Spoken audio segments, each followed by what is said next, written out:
பெற்றோர்களை பொறுத்த வரைக்கும் முதல் வகை பெற்றோர்கள் யாரென்றால் சர்வதிகார பெற்றோர்கள். என்னண்டா ஆமிகாரமாய் தான் இருப்பார். நான்டா புள்ள வளர்க்குற எனக்கு செட் ஆகிறதே இல்லை.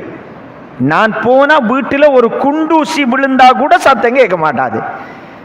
இவர்கள் ஒரு 20 வருடங்களுக்கு முன்னாடி இந்த சமூகத்தில் சிறந்த பெற்றோர் இப்படியான பெற்றோர்கள் என்று அடையாளப்படுத்தப்பட்டிருந்தாங்க. இது வெற்றிகரமான பெற்றோர்களா அல்லது தோல்விகரமான பெற்றோர்களா? நிச்சயம் இந்த பெற்றோர்கள் வெற்றி பெறுவாங்க. எது வரைக்கும் தெரியுமா? பிள்ளை 15 வயசு வரைக்கும் வெற்றி என்று நினைச்சிட்டு இருப்பார். ஏனென்றால் இவருடைய சர்வதிகார போக்கு 15 வயது வரை அந்த பிள்ளையில் தாக்கம் செலுத்தும். பிள்ளை 25 வயதானால் அவர் நிச்சயம் என்ன செய்வார்? கவலைப்படுகிற, அவர் எதிர்பார்க்காத, அவர் கனவில் கூட நினைக்காத சில விடயங்களை கடந்தே தீர வேண்டும். எனவே இது தவறான ஒரு வழிமுறை என்பதை புரிந்து கொள்ள வேண்டும். இரண்டாவது ஒரு வகை பெற்றோர்கள் எப்படி இருப்பாங்கன்னு சொன்னால், அதாவது குழந்தைகளில் மனம் போன போக்கில் இருப்பாங்க. அதாவது பெற்றோர்கள் குழந்தைகளாகவும் பிள்ளைகள் பெற்றோர்களாக மாறி இருப்பாங்க. இதுவும் தவறான ஒரு அணுகுமுறை. எந்த நேரத்தில் எதை கொடுக்கணும், இது அவசியமா பிள்ளைக்கு, இது தொடர்பான என்ற பிள்ளைக்கு எந்த குறையும் நாம் வைக்கிறல்ல, அந்த மாதிரி சொல்லுவார், அடிக்கடி அதை சொல்லுவார். இதுவும் தவறான ஒரு அணுகுமுறை என்பதை புரியணும். மூன்றாவது ஒரு வகை, அதாவது மெட்டீரியல் திங்ஸ். பிள்ளை கேட்குறதெல்லாம் வாங்கி கொடுத்து சந்தோஷப்படுத்தணும் என்று நினைக்கிறவங்க. இந்த வயசுக்கு இந்த பொருள் தேவையா, இந்த ஃபோன் அவசியமானதா, அதெல்லாம் யோசிக்க மாட்டாங்க. கேட்குறதெல்லாம் வாங்கி கொடுக்கணும்னு நினைப்பாங்க. ரசூல் ஸல்லல்லாஹு அலைஹி வஸல்லம் அவங்க ஃபாத்திமா நாயகியில் எந்த அளவுக்கு இரக்கம் வச்சிருந்தாங்கங்கிறது நம்ம எல்லோருக்கும் தெரியும்.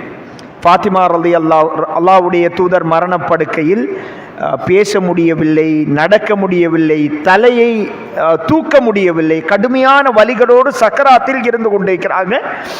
முகத்தில் தண்ணீரை படித்து கொண்டிருக்கிறாங்க, கையை போட்டு அப்படியே தண்ணீர் படித்து கொண்டிருக்கிறாங்க. ஃபாத்திமா நாயகி அல்லாஹ்வுடைய தூதரை பார்த்து கேட்குறாங்க. அல்லாஹ்வுடைய தூதரினால் எதுவும் செய்ய முடியாத கட்டத்தில் தன் மகளோடு அந்த தருணத்திலும் பேச வேண்டும் என்று ஆசைப்படுகிறாங்க. செய்கை செய்கிறாங்க, மகள் கிட்ட வாராங்க. மிச்சமே அன்பு வச்சிருந்தாங்க. ஃபாத்திமா நாயகி அல்லாஹ்வுடைய தூதரின் நடை உடை எல்லாவற்றையும் ஒத்திருந்தார்கள், சாயல் இருந்தது. இவ்வளவு அன்பு கொண்ட மகளார் ஒரு நாள் கையெல்லாம் வேலை செஞ்சு பொக்களிச்சு பேத்துட்டு, கடுமையான பனிகள், வீட்டு சுமைகள் அதிகரித்து கையெல்லாம் காயம். ஒரு யுத்தம் முடிந்து ரசூல் ஸல்லல்லாஹு அலைஹி வஸல்லம் அவங்க வந்திருக்கிறாங்க. யுத்தம் முடிஞ்சா நிறைய அடிமைகளோடு வந்திருக்கிறாங்க. அடிமைகள் பங்கீடு செய்யப்பட போகுது. இப்போ ஃபாத்திமா நாயகி அலி ரலியல்லாஹு அன்ஹு அவங்க கணவன் ஒரு ஐடியா சொல்றாங்க. பாப்பா அடிமைகளோட வந்திருக்கிறாங்க, அடிமை ஒன்றை கேட்டால் ஓகே அப்படின்னு சொல்லி நல்ல மஷூரா பாப்பாவை சந்திக்க வராங்க. ரசூல் ஸல்லல்லாஹு அலைஹி வஸல்லம் அவர்கள் வீட்டை இல்லை, ஆயிஷா ரலியல்லாஹு அன்ஹா அவங்க இருக்கிறாங்க.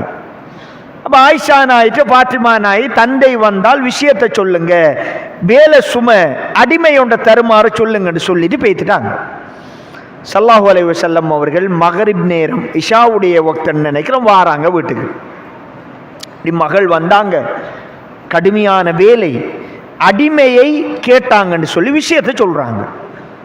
ரசூல் ஸல்லல்லாஹு அலைஹி வஸல்லம் அவங்க நாளைக்கு சந்திப்போம்னு நினைக்கல.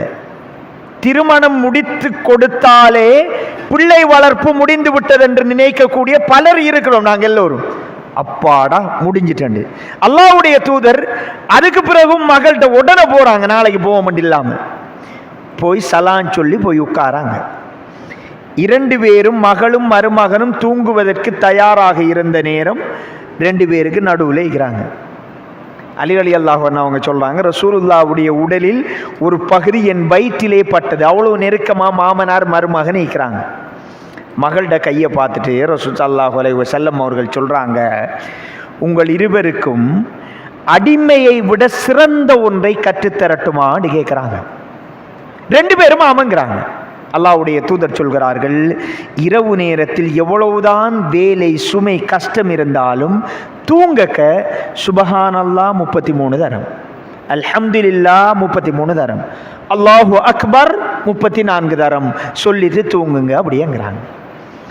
ரசூலுல்லாஹ் நினைத்திருந்தால் தன் மகளுக்கு உடனே அடிமையை கொடுத்திருக்கலாம். ஆனால் மெட்டீரியல் திங்ஸில் நம்பிக்கையை அல்லாஹ்வுடைய தூதர் ஊட்டல. மாறுபட்ட சூழல்களையும் என் பிள்ளை சந்திக்கணும், நாம் மௌத்தான பிறகும் அவன் உலகத்தில் வாழணும், எல்லா கஷ்டங்களும் இங்கே பொய்லஸ் கோழி மாதிரியே பிள்ளைகளை வளர்க்கணும்னு நினைக்கிறோம். எந்த கஷ்டமும் பிள்ளைக்கு தெரிஞ்சிடக்கூடாது. அப்படி வளர்த்தா இன்னொரு இடத்த கட்டி கொடுப்பாங்க, கொடுத்த மாதிரியே குயிக்கான பார்சல் ரிட்டர்ன் வரும், வாழ்க்கை தலா முடியும். ஏனென்றால் சமைக்க தெரியாது, உடுப்புகளே தெரியாது, யாரோட எப்படி நடந்து கொள்ளணும்னு தெரியாது. ஏனென்றா எந்த கஷ்டமும் இல்லாமல் பொய்லஸ் கோழி மாதிரி வளர்த்தெடுக்கிறது. ஸல்லல்லாஹு அலைஹி வஸல்லம் அவர்கள் தன் பிள்ளை இப்படி வளரக்கூடாது என்பதில் மிக தெளிவாக இருந்தாங்க. அதுலேயும் கொஞ்சம் வெளிநாடு போனால், கொஞ்சம் வசதிகள், உள்நாட்டு சூழல் தாக்கம் இல்லாத பெற்றோர்கள் கேட்கறது எல்லாத்தையும் வாங்கி கொடுக்கறது. ஒரு பாடசாலை சூழல் இருக்கும், ஒரு 30 பிள்ளைகள் கூட படிப்பாங்க. இந்த பிள்ளை மாத்திரம் தனித்துவமான பாவனைகள், வசதிகள், வாய்ப்புகளோடு இருக்கிற நேரம், அந்த வயது பக்குவம் இல்லாத வயது, அவர்களின் மனோநிலை, சூழல் எல்லாவற்றையும் நாங்கள் கருத்து கொள்ளணும்.